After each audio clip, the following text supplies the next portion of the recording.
Buon tarde, everyone. It is so good to see all of you and be in a very safe place, Lisbon.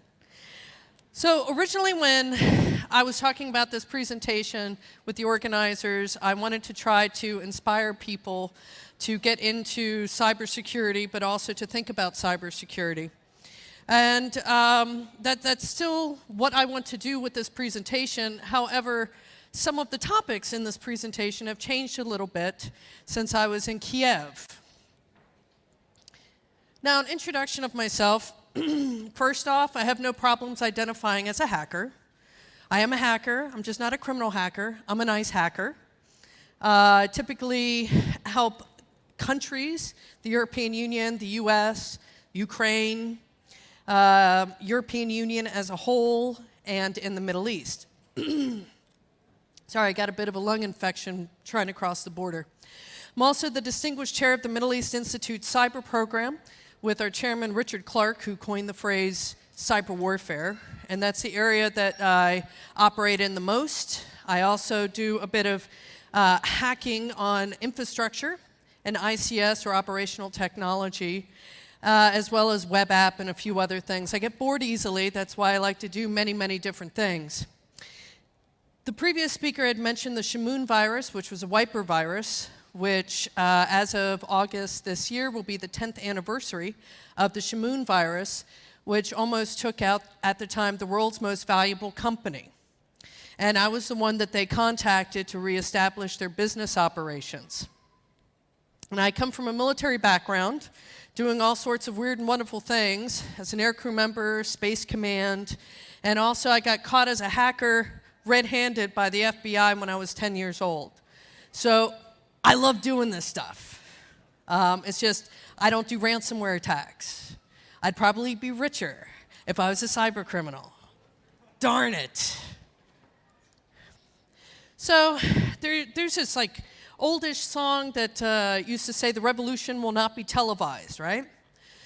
Well, in spite of that, one of the things that we've seen with, I will call it a war in the Ukraine, is the fact that it's been playing out on social media. And this is good because it actually gives an opportunity for a lot of this information to be collected by the International Criminal Court.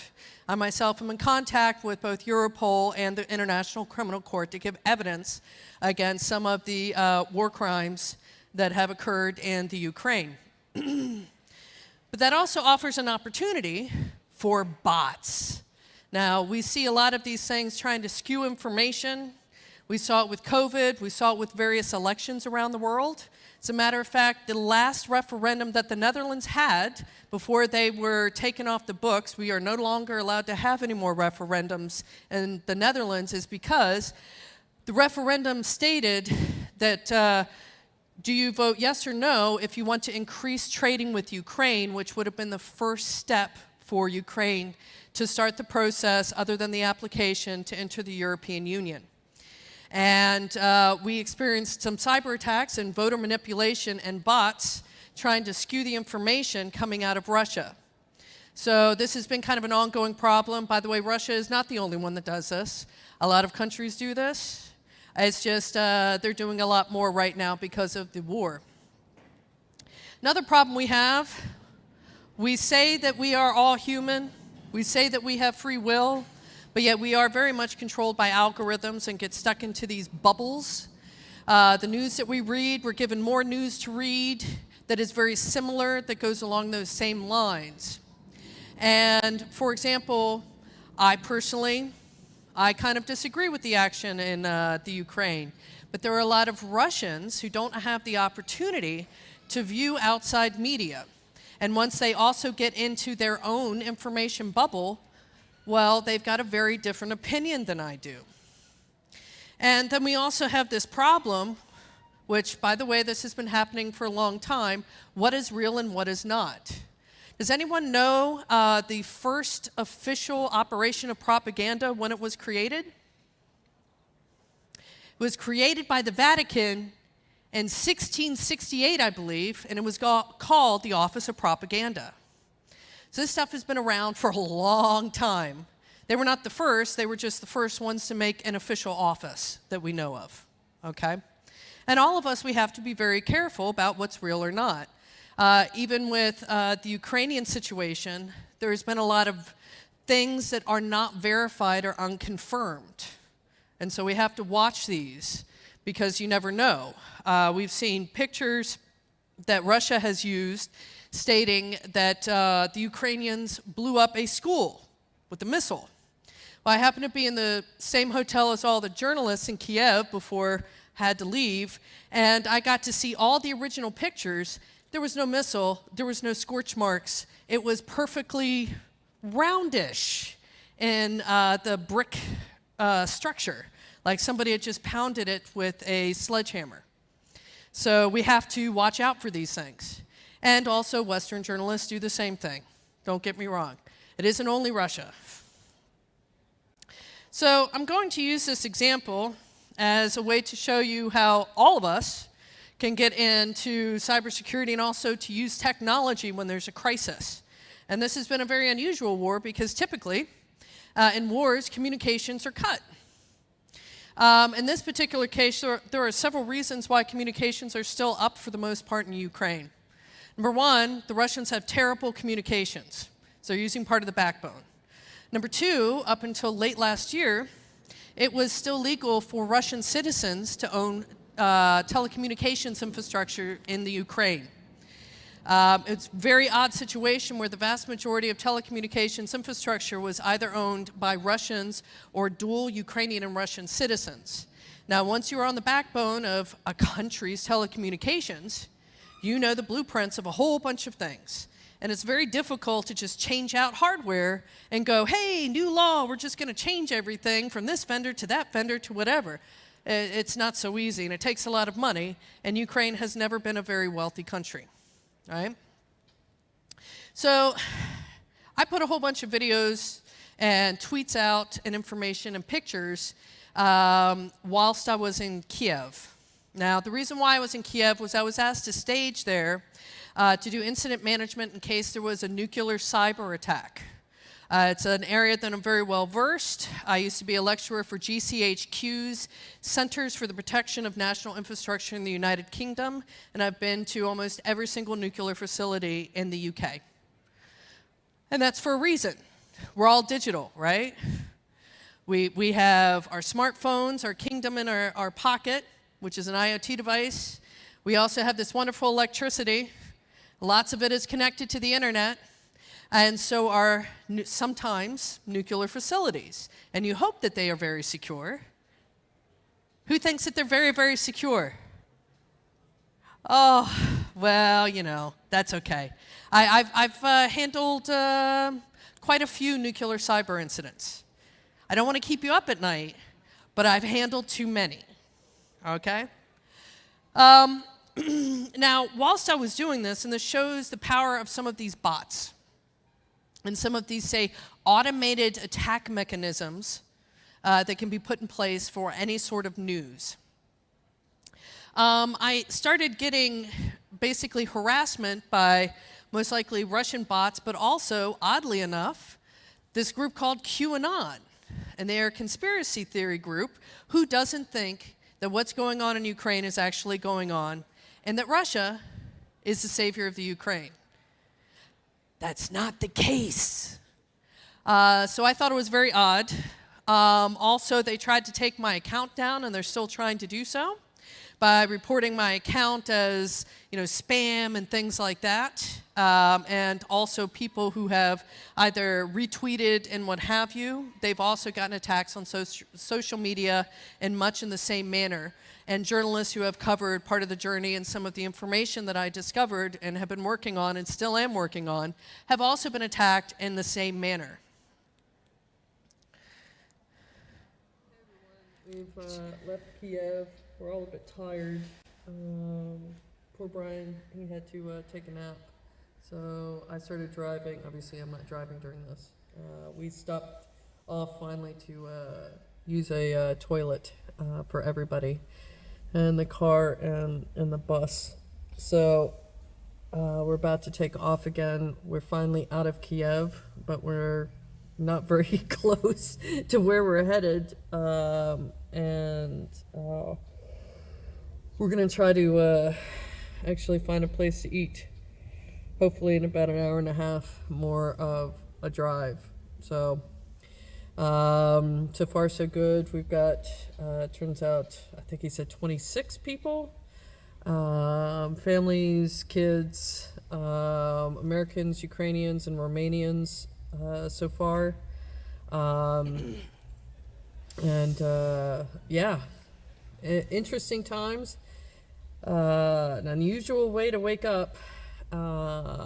Yeah, so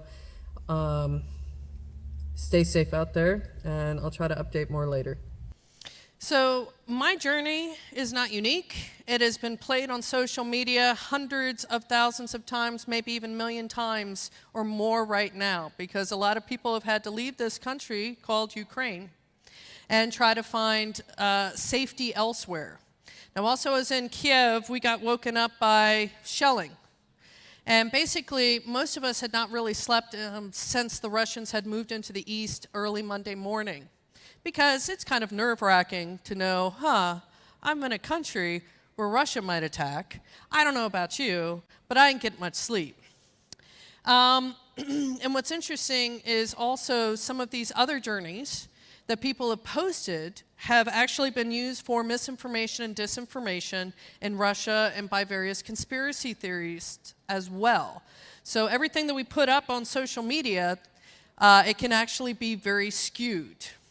And so we have to be careful, but also think, kind of evil, how can somebody misuse this? But at the same time, utilize these resources to be able to post our journeys, post about something that might be going on in a war zone, if we can. So, shortly after that video was made, we were going to take a break, and I got this message. And we were about to actually pull into this town, and we had to take a sharp right and drive about 120 kilometers an hour in a bus and in a car, 26 people, potholes and everything, because we heard. So we had narrowly missed Russian bombing. It's very nice of them. I didn't know that we were such close friends. Ha ha. So, now, this particular gentleman, he is not the same type of cybersecurity I am. He actually does a lot more with intelligence and malware. And he deals with actual real-life terrorists and things like that. But this is another field that is very interesting called open source intelligence gathering. And it's actually really big with women, because we seem to be able to find out, is this guy for real on Tinder? Let me look him up, right? But Dutch happens to be a guy, that's okay. He also recently left Bellingcat. So Bellingcat was the organization that proved that the Russians had shot down an aircraft full of Dutch people with a Buk missile. It was our version of 9/11, because we don't have a very big population. And over 200 Dutch people died on that flight. They were flying over Ukraine, were in the eastern part, and a Russian Buk missile shot down the aircraft. Now, how many of you use Google Maps? Yes, right? So one of the ways that we were kept safe and others were kept safe, and we've been trying to do this with some of the international students as well that we've been able to get out of Sumy, Ukraine, Kharkiv, and Kiev, was taking a look at their GPS tracking and then trying to find a safe route. So this lovely gentleman actually was tracking us and told us to turn immediately. So these are different ways that technology can be used with information that you have to actually not get bombed by the Russians. I also used it with, there's a professional basketball player by the name of Maurice Creek, and myself, and if you saw my Twitter feed, Mikhail, we were able to actually get him out of Nikola, which has been going back and forth between Ukrainian and Russian hands. I haven't even checked this morning if it's back in Ukrainian hands. And that's Mo and I, and the reason being is Google Maps right now isn't going to show which roads are destroyed, which bridges have been blown up. and if anything can be seen heading your way. I don't know if you've seen any pictures of some of the cars and so forth with people in them that have actually been attacked by the Russians. It's not a pretty sight, something I would like to avoid. I don't know about you. So luckily we can use some of this stuff. Mo, he likes to be called, he's not a technical guy. He knows a lot about basketball, and that's great, because everybody's got their area of expertise. But he was able to turn his stuff on. We were able to monitor him in various ways, and he was able to understand why we were doing this. And we ended up actually sharing his location also with interesting parties in the US government as well who were assisting. Now, sometimes you can think, gosh, man, Ukraine's kind of far away, Russia's kind of far away, it's kind of to the east. And, you know, I love the fact I'm in Lisbon because I just came from Bucharest. And that's kind of close, right? Kind of uncomfortably close, especially since a Romanian jet, Romania is a NATO member, Romanian jet went down over the Black Sea, and the helicopter that went after it also went down, and it's still unexplained why 2 aircrafts that belong to NATO went down over the Black Sea. So, you know, I love Lisbon. But what we've been seeing is, out of European Union, NATO countries, various different types of infrastructure is actually getting attacked. From internet routers to the VSAT system, which we believe the Russians had tried to take out certain key communications because of the key communications that Zelensky is actually using. And they mistakenly hit a whole bunch of other stuff, which also took out part of the French satellite system. And maritime communications that happen to use the VSAT system. Whoops. So it's now affecting the entire world with how do we get these communications back up. By the way, I really don't want to give you nightmares. Space, not cyber secure. So there are all sorts of people that have been stuck in this war. How many of you are students? So we've been getting out, I believe as of this morning, we've been able to get out over 4,500 international students with just my task force or our task force as of this morning. But imagine, who would like to study abroad? Right? It sounds like fun. Awesome, right? Or an Erasmus program or something like that. Well, unfortunately, these students, just like you, who wanted to study abroad, who don't necessarily know Ukrainian or anybody else, and they're there for a limited time, we're caught up in all of this. And we actually have tens of thousands who have been trying to get out. And we've gotten most of them out as of this morning and yesterday. Although, when we tried to get them out the day before from Sumy, the Russians were not pleased, where they wanted to go to Europe.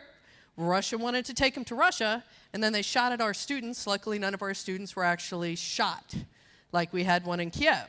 So this is all good fun, right? Yay! So, unfortunately, war can affect all of us, but they have also been able to post a lot of that and proof of various crimes and things like that online to help with various investigations and things of that nature, and also to help verify what some journalists put out so that you can see it with your own eyes. So I've been very pleased with the fact that communications are still up in Ukraine. Now we can all kind of get caught up in stuff. I'll just talk over it. So basically, through these 8 folks, to save ourselves, and let me tell you, like, the most awesome story that I have in my life. Like, yesterday morning I was in Kiev. Raul knocked on my door and told me, like, hey Christy, Kiev is getting bombarded, we need to get out of here as soon as possible. So we started messaging people, we started calling people, nobody answered, and at that point I went on the streets and I started asking people left or right for a transport. We were 8 people, we needed all of us to get back home, and then we stumbled upon these awesome guys from Project Dynamo.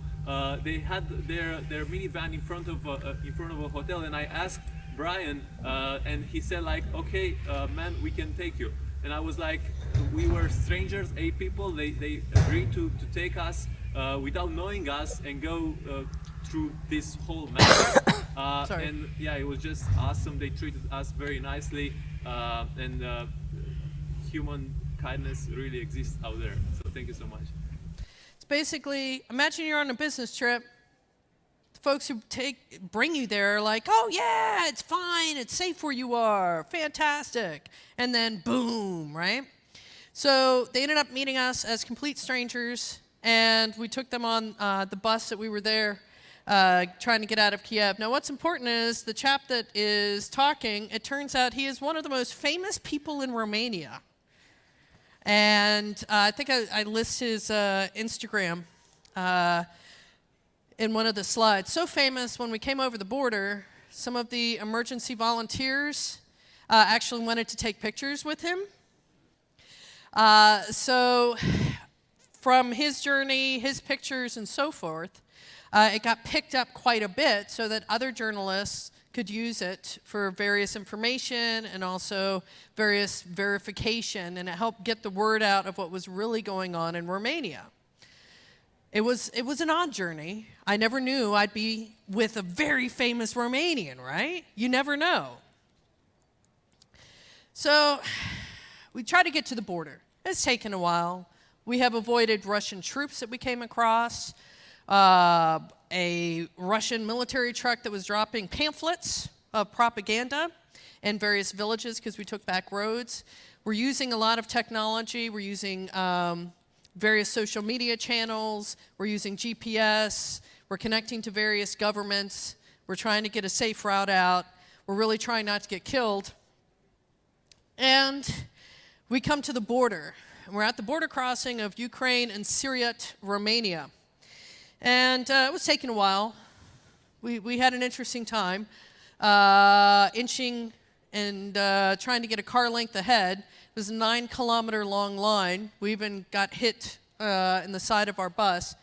And towards the middle of the night, we find out, for some odd reason, Border Patrol is taking a break.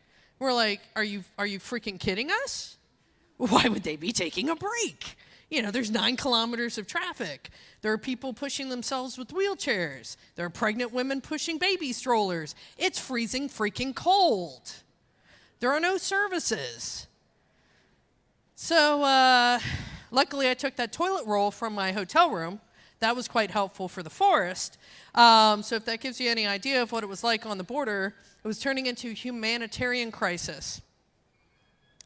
So when we were able to get a bit closer, and I was able to talk to the Border Patrol folks, it turns out they had a cyber attack, and it was a wiper virus. I swear, wiper viruses are like disco. It just comes back into fashion every few years. It's very strange. Microsoft CEO called the virus that hit the Border Patrol the first known Geneva Convention violation through the use of cyber.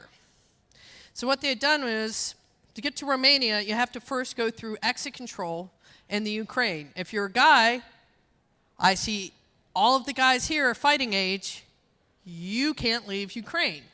If you cannot definitely prove that you are not a dual citizen of Ukraine, you can't leave Ukraine.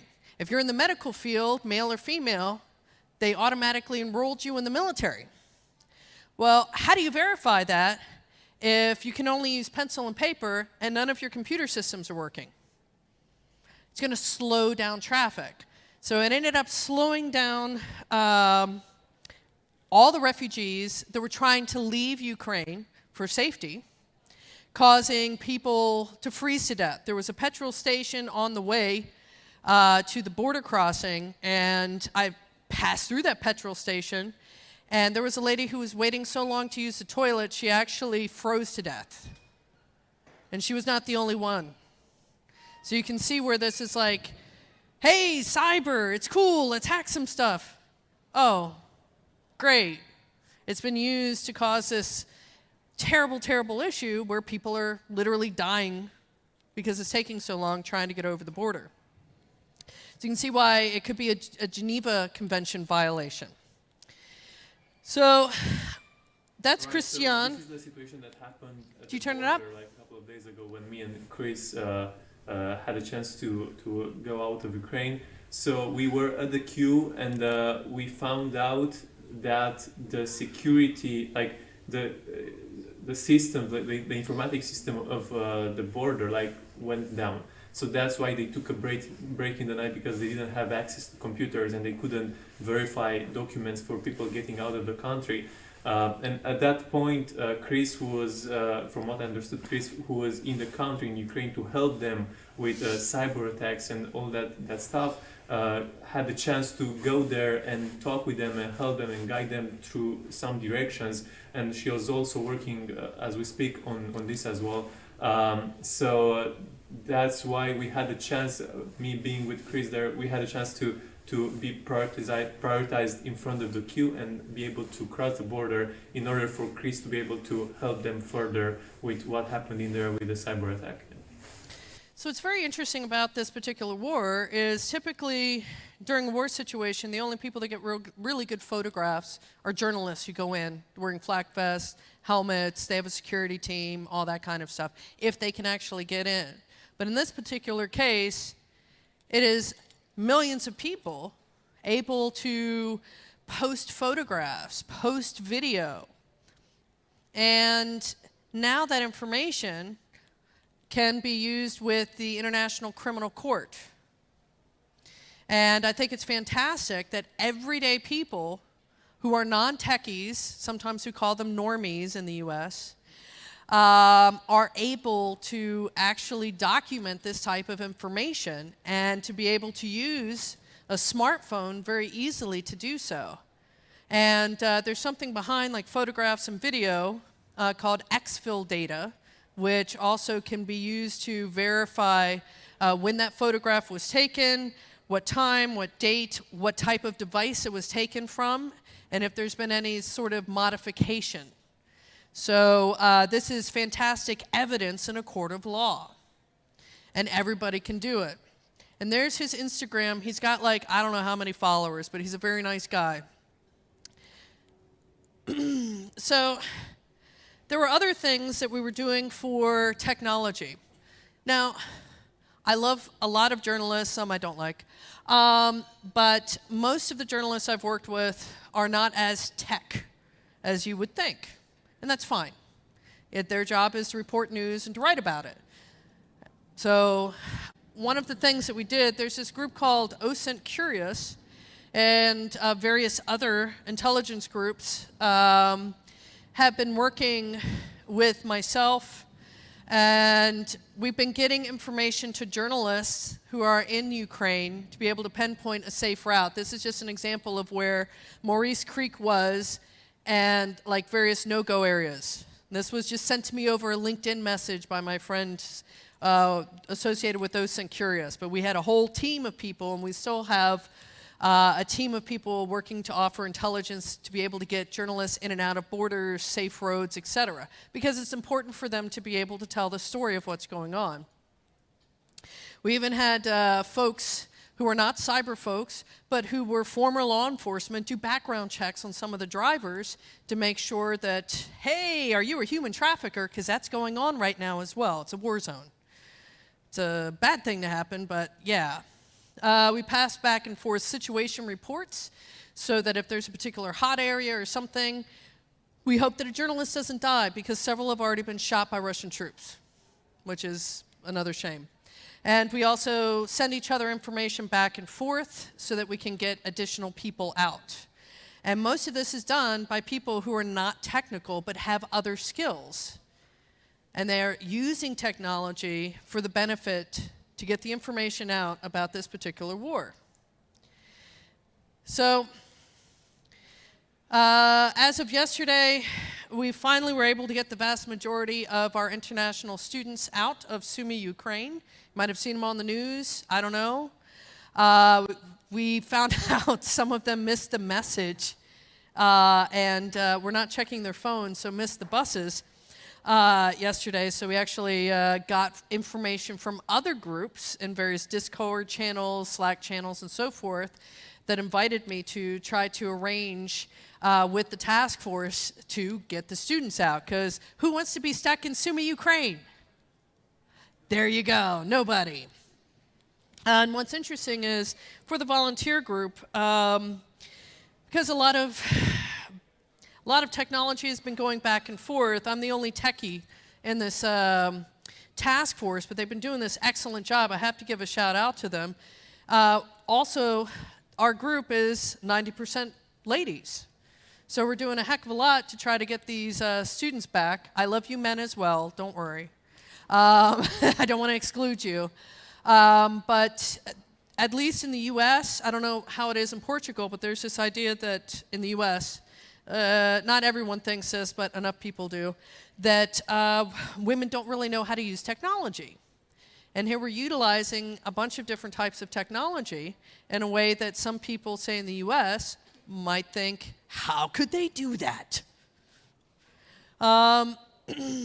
We've got lawyers, we've got retired firefighters, we've got all sorts of people. Another thing they have to be careful about, because, hey, you don't want to go, oh, that's a terrible picture, like the example of the school that Russia said that Ukraine actually hit with the missile. So I've got a team of friends who are volunteers who are utilizing technology. It turns out quite a few people who have autism, or even a mix between autism and ADHD, tend to be really good at this kind of stuff. So pinpointing the time of day, the location in a photograph, all these things. So it proves that everyday people can get involved in this. You don't have to be a super secret squirrel person who only studies mathematics. Everyone. And luckily, technology is getting much easier to be able to do this. So we do have, happy stories. We have the students who have gotten out. During the last presentation, I was making sure that one of them was getting a hotel room in Warsaw because I almost never go on vacation, so I've got a lot of hotel points. I really need to go on vacation. Arranging stuff in Bratislava, a whole bunch of different countries, basically 13 different countries. For both Ukrainians, EU citizens, and international students. The gentleman who was driving the bus and who owned the bus, Mikhail, he actually was able to get out of Ukraine. I was, we won't say interrogated, but questioned by Romania and also Frontex how on earth we got him out. Luckily, we'll just say they didn't look too much at their documents as they gave us priority. That's all I can say. But he's actually with his family, which is quite unusual. We have the famous basketball player. He's home. We also have a lot of Ukrainian families and EU families, etc., that are now in safe places. So people are being able to get out and sharing their story with using technology and starting to understand some of that technology. Well, at the same time, our various volunteer groups and so forth have been tightening up cybersecurity and looking at the privacy factor that's involved with sharing things like passport details of students and other individuals, because we wouldn't want that to fall in the wrong hands. Prior to Russia hitting the east of the Ukraine, the Daria system, which is like a one-stop shop for your identification in Ukraine, your ID, your tax information, your COVID and other vaccination status. One-stop shop means all that information is there and it's on an app on your phone. And it runs on Android. And we heard from the last talk, the Android gets boom, boom, boom, boom, hit quite a bit because good return on investment if you're an attacker. That entire system, hopefully it'll make it on the breach board for next year, basically spilled out all of the details of every Ukrainian citizen that's using that app, and it was hit by, most likely, the Russians. So privacy is dead, at least during a wartime. That's also something you have to think about when you're handling this type of information. But we can all think about privacy. We can all think about using at least basic security. And if you don't know how to use it and you're going through a crisis, reach out to people, because the good cybersecurity people, the ones who actually know stuff, will answer you back. Just ignore people who are idiots online. So it does not matter what you're studying. How many of you are studying science and technology? All right, quite a few. How many for the arts or law? Well, if you have friends who are, you can tell them that they can get involved with this as well, or any other crisis, right? So you too, I feel like that really old Uncle Sam posters that they used to have during World War II, I want you. Well, I do. So I tried to put some references in about the cyber attack against the Border Patrol. Basically, if you just look up my name and Ukraine Border Control, and also this one is why the telecommunications are still up in most of Ukraine, and the fact that they can surveil everything on the back end. And if you want a heartwarming story, there's a video attached with Mo meeting his mom, who is disabled, just hugging him, not letting him go at the airport. So it's been an interesting adventure, and also a very good use of technology. So now that it's question time, I do have a request. If you have questions, you're going to have to speak loudly, because I actually had to schedule a hearing test, because right now I can't hear very well from the shelling. So just speak really loudly, okay?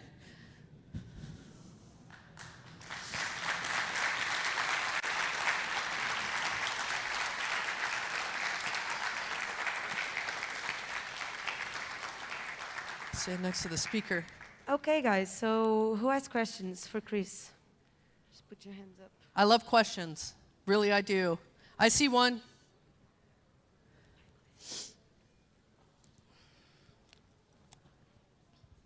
Hi, hello. Okay, thank you for the presentation.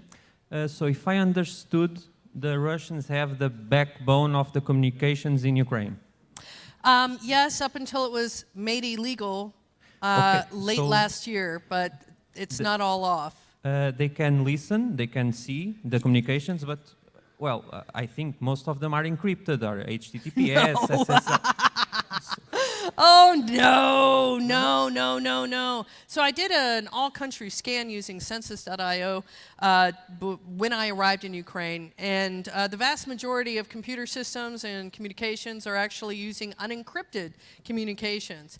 Ukraine has had various problems in the past where, since they're not a rich country, they have a lot of holes. They even had directly connected critical infrastructure for 560 instances using a protocol called Modbus. Modbus is an old protocol from like the 1970s. It was considered kind of like open source, so you didn't have to pay for it back then. And it will take a command from anywhere without authentication. Who thinks that's a great idea? No. So about 85% of the web pages in Ukraine are also only over HTTP, not HTTPS. So that's one of the ways that you can gauge how kind of cyber secure a country is how much encryption they're using or not using, like in the case of the Ukraine. More questions? I gotta stand next to the speaker. Oh, okay. One at a time, but I'll get to everyone. Thank you for the presentation.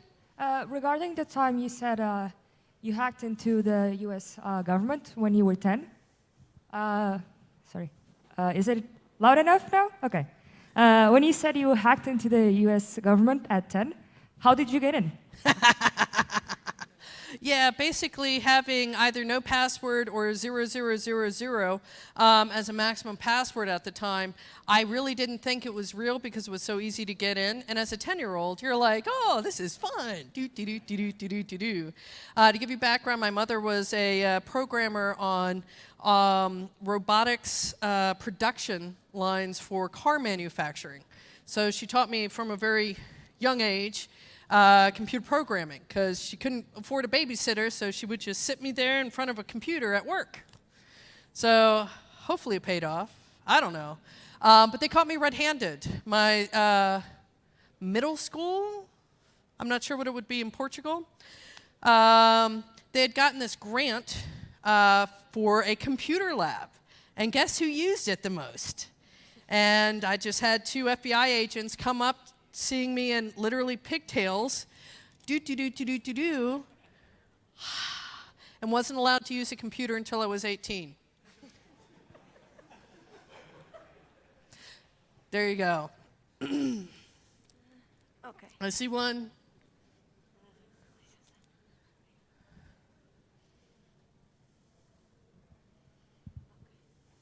Thank you.